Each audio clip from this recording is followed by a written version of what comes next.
बहुत से लोग चाइना को वन पार्टी स्टेट के रूप में सोचते हैं, और जबकि कम्युनिस्ट पार्टी मुख्य है, और भी पार्टियां हैं।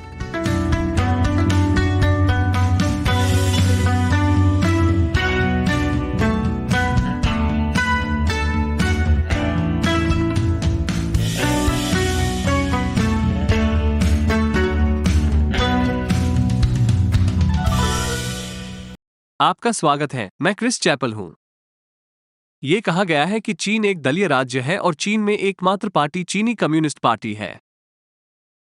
China is ruled by, it's a one-party state. The one-party state has no intention of creating a liberal multi-party democracy. The Chinese Communist Party rules, and according to the party, will continue to rule indefinitely. Xi is putting in place a modernized version of Mao's Communist Party. He thinks of all Chinese companies as instruments of a one-party state. Most importantly, it created a huge rift with China, a one-party state that thinks Taiwan is part of its territory. फिर भी चीन दावा करता रहा है कि यह न केवल एक लोकतंत्र है बल्कि एक मजबूत, जीवंत, संपूर्ण प्रक्रिया लोकतंत्र है। हाँ, लोकतंत्र चीन में भी फलता फूलता है, एक ज्वालामुखी में एक केला पनपता है। शी जिनपिंग ने एक बार कहा था कि लोकतंत्र के बिना कोई समाजवाद, समाजवादी आधुनिकीकरण या राष्ट्रीय कायाकल्प नहीं होगा। लेकिन रुकिए, मैंने सोचा था कि चीन साम्यवादी था। आप जानते हैं, चूंकि हर कोई जिस एक पार्टी की बात करता है वो चीनी कम्युनिस्ट पार्टी है। क्या यह ऐसा है कि सेब की तरह चखने के बावजूद उस अनाज को एप्पल जैक, कोने का डिब्बा कहा जाता है? तो मुझे इसे सीधे करने दो। चीन में लोकतंत्र, समाजवाद, साम्यवाद है, पूंजीवाद, अधिनायकवाद, भाई भतीजावाद और पू का ताव। लेकिन वापस चीन के लोकतंत्र के लिए। चीनी अधिकारी 2021 में लोकतंत्र की परिभाषा को लेकर जुनूनी हो गए, जब अमेरिका ने लोकतंत्र के लिए अपना पहला शिखर सम्मेलन आयोजित किया। संक्षेप में, ताइवान को आमंत्रित किया गया था, लेकिन चीन को नहीं। और इससे चीन नाराज हो गया। कोई आश्चर्य नहीं कि हर कोई सोचता है कि वे एक दलीय राज्य हैं। एक बार जब कोई पार्टी करता है और उन्हें आमंत्रित नहीं किया जाता है, तो वे बाहर निकल जाते हैं। चीन ने अमेरिका के लोकतंत्र की समावेशी, पर्याप्त परिभाषा नहीं होने के कारण स्नब को खारिज कर दिया। Some in the West claim that there seems to be no democracy in China, and that the Communist Party of China is just authoritarian and autocratic. This actually reveals their hostile mindsets and intentions. Namely, democracy is just a tool to repress anyone who disagrees with them and to contain the development of other countries. कोशिश करने और वास्तविकता के अपने संस्करण से mail खाने के लिए शब्दों की परिभाषा बदलना। हाँ, ये ठीक 1984 के उस लोकतांत्रिक समाज की तरह लगता है। अधिकांश लोग लोकतंत्र को लोगों द्वारा सरकार के रूप में सोचते हैं। लेकिन चीन यहां लोकतंत्र को कैसे परिभाषित कर रहा है? ये परिणाम उन्मुख लोकतंत्र के साथ प्रक्रिया उन्मुख लोकतंत्र, वास्तविक लोकतंत्र के साथ प्रक्रियात्मक लोकतंत्र, अप्रत्यक्ष लोकतंत्र के साथ प्रत्यक्ष लोकतंत्र और राज्य की इच्छा के साथ लोगों के लोकतंत्र को एकीकृत करता है। तो मूल रूप से, यदि आप एक वाक्य में पर्याप्त लोकतंत्र कहते हैं, तो आपके पास लोकतंत्र है ना? क्या वे सिर्फ एक आईने में लोकतंत्र कह रहे हैं और उम्मीद कर रहे हैं कि यह कैंडीमैन की तरह दिखाई देगा? यदि आप सभी शब्द सूप के माध्यम से प्राप्त करते हैं, तो यह वास्तव में एक मूल विचार पर उबलता है कि चीनी नागरिकों को निर्णय लेने की प्रक्रिया के हर स्तर पर शामिल किया जाता है, भले ही वे वास्तव में निर्णय नहीं ले रहे हों। इसके बारे में ज्यादा मत सोचिए, इससे आपका दिमाग फट जाएगा। सीसीपी के ऐसा करने के तरीकों में से एक तरीका विभिन्न राजनीतिक दलों के माध्यम से है। लोकतांत्रिक राजनीतिक दल। मैं आपको ब्रेक के बाद और बताऊंगा। वापसी पर स्वागत है। चीन का दावा है, यह समाजवादी लोकतंत्र का एक मॉडल है जो लोकतांत्रिक प्रक्रिया के सभी पहलुओं और समाज के सभी क्षेत्रों को शामिल करता है। समाज के सभी वर्गों को कवर करने का दावा करने के तरीकों में से एक तरीका विभिन्न राजनीतिक दलों के माध्यम से है। और हां, चीन में कम्युनिस्ट पार्टी के अलावा राजनीतिक दल भी हैं। कम से कम कागज पर। ये बैंड-एड्स के अलावा चिपकने वाली पट्टियों की तरह है। वे मौजूद हैं, लेकिन आपको इसका एहसास नहीं हुआ, है ना? यहां बताया गया है कि चीनी राज्य द्वारा संचालित मीडिया उनका वर्णन कैसे करता है। The Communist Party of China, or CPC, acts as the ruling party, but cooperates with 8 other groups to discuss and manage state affairs.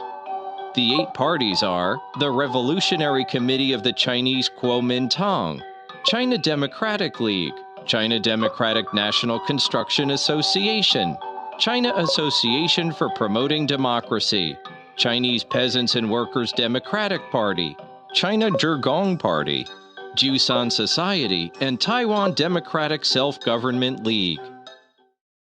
देखिए, चीन में लोकतंत्र है। इसमें राजनीतिक दल हैं जिनके शीर्षक में लोकतांत्रिक है। निश्चित रूप से यह उन्हें लोकतांत्रिक बनाता है। सेब की तरह एप्पल जैक का स्वाद निश्चित रूप से कैसा होना चाहिए। लेकिन जैसा कि वीडियो बताता है, चीनी कम्युनिस्ट पार्टी प्रमुख पार्टी है।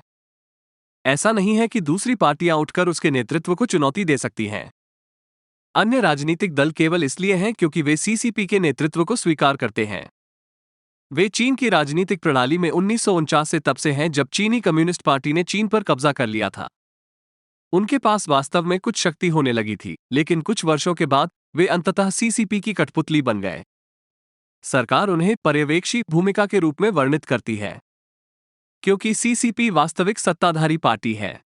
यह एक तरह से ये कहने जैसा है कि छात्र अपने शिक्षकों की निगरानी के लिए हैं। सत्ता का गतिशील स्पष्ट रूप से इन राजनीतिक दलों को कम्युनिस्ट पार्टी पर नियंत्रण रखने से रोकता है। ये 8 पार्टियां दीर्घकालिक सह अस्तित्व, आपसी पर्यवेक्षण, एक दूसरे के साथ ईमानदारी से व्यवहार करने और एक दूसरे के सुख दुख को साझा करने के सिद्धांत पर आधारित हैं। उन सभी के लिए जो पुरानी अंग्रेजी का अध्ययन नहीं करते हैं, इसका मतलब है कि एक दूसरे के आनंद और कठिनाई को साझा करना।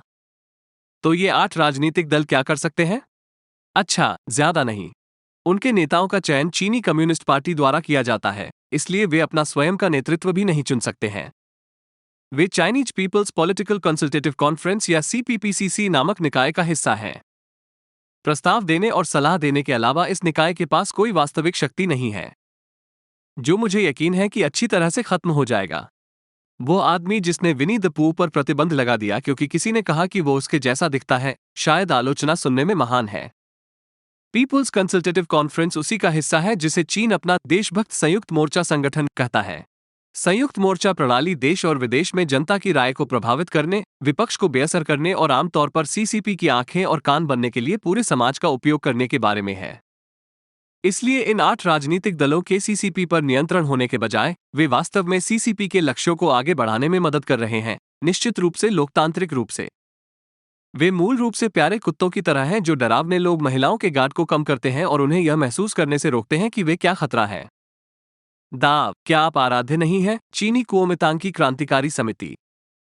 हाँ, आप ही। जबकि वे सभी सीसीपी के लिए काम करते हैं, ये पार्टियां समाज के विभिन्न वर्गों को लक्षित करती हैं। उदाहरण के लिए, जू सोसाइटी में बहुत सारे बुद्धिजीवी और शिक्षक हैं। अपने नाम के बावजूद Taiwan Democratic Self Government League ताइवानियों से बना है जो सीसीपी का समर्थन करते हैं, न कि ताइवान की स्वतंत्र लोकतांत्रिक सरकार का। चाइना डेमोक्रेटिक लीग, जिसके 330,000 सदस्य हैं, 8 राजनीतिक दलों में सबसे बड़ी है। इसमें शिक्षा, मीडिया, कला और संस्कृति क्षेत्रों के लोगों का मिश्रण है। सभी सदस्यों की सरकार के संयुक्त मोर्चा कार्य विभाग द्वारा पुनरीक्षण किया जाता है, जो न केवल उन्हें प्रबंधित करने के प्रभारी हैं, बल्कि यह भी सुनिश्चित करते हैं कि वे बहुत बड़े न हों, क्योंकि आप जानते हैं, आप नहीं चाहेंगे कि वे चुनौतीपूर्ण जैसा कुछ पागल कर दे सीसीपी। अगर उन्होंने किया तो मैं कहूंगा कि उनके जीवित रहने की संभावनाएं ज्वालामुखी में केले के जितनी अच्छी हैं। तो आप चीन के लोकतंत्र के दावों के बारे में क्या सोचते हैं? नीचे टिप्पणी करके हमें बताएं। और याद रखें, चाइना अनसेंसर्ड आप जैसे दर्शकों की वजह से इस तरह के वीडियो बनाना जारी रख सकता है, या तो पसंद करके और सदस्यता लेकर, मित्रों और परिवार के साथ शो साझा करके, chinauncensored.tv/merchandise पर हमारे मच स्टोर से एक शानदार टी शर्ट खरीदकर, या क्राउडफंडिंग वेबसाइट पेट्रियन या अनन्य सोशल मीडिया प्लेटफॉर्म लोकल पर सीधे समर्थन के माध्यम से। सीधे तौर पर हमारा समर्थन करने वाले प्रशंसकों के धन्यवाद के रूप में मैं शो में उनके सवालों का जवाब देता हूं। आज का सवाल लोगान ऑन पेट्रियन से आया है। वो पूछता है, ताइवान के लिए वास्तव में वसंत और पतझड़ की आक्रमण खिड़कियां कब हैं? खैर, प्रोजेक्ट 2049 के शो इयान ईस्टन के दोस्त लोगान ने अपनी किताब द चाइनीज इन्वेजन थ्रेट में इस बारे में लिखा है। ताइवान जलडमरू में उभयचर आक्रमण के लिए सबसे अच्छा समय अप्रैल और अक्टूबर में है, लेकिन दोनों महीनों में अभी भी अपनी समस्याएं हैं। अप्रैल में बहुत कोहरा होता है और अक्टूबर में टाइफून के कुछ जोखिम अभी भी हैं। लेकिन अगर चीनी कम्युनिस्ट पार्टी को जलडमरू मध्य के पार ताइवान पर आक्रमण करना था, तो वे इसे पूरी तरह से गुप्त रूप से नहीं कर सकते थे। उन्हें पहले से एक उभयचर हमले की तैयारी करनी होगी, जिसे अन्य देश समय से 60 या 90 दिन पहले होते हुए देख सकते हैं। इसके अलावा एक बार जब वे ताइवान में उतरेंगे तो उनके लिए भी यह आसान नहीं होगा। लेकिन उभयचर हमला सिर्फ एक तरीका है जिससे चीन ताइवान पर हमला कर सकता है। वे ताइवान की नौसैनिक नाकेबंदी जैसा भी कुछ कर सकते थे। ये ताइवान स्ट्रेट में अच्छे मौसम पर निर्भर नहीं है और यह बहुत सारी समस्याएं पैदा कर सकता है, खासकर अगर अन्य देश ताइवान को नाकाबंदी तोड़ने में मदद करने के लिए कदम नहीं उठाते हैं। लोगन, आपके प्रश्न के लिए धन्यवाद और पेट्रियन पर बिना सेंसर वाले चीन का समर्थन करने के लिए।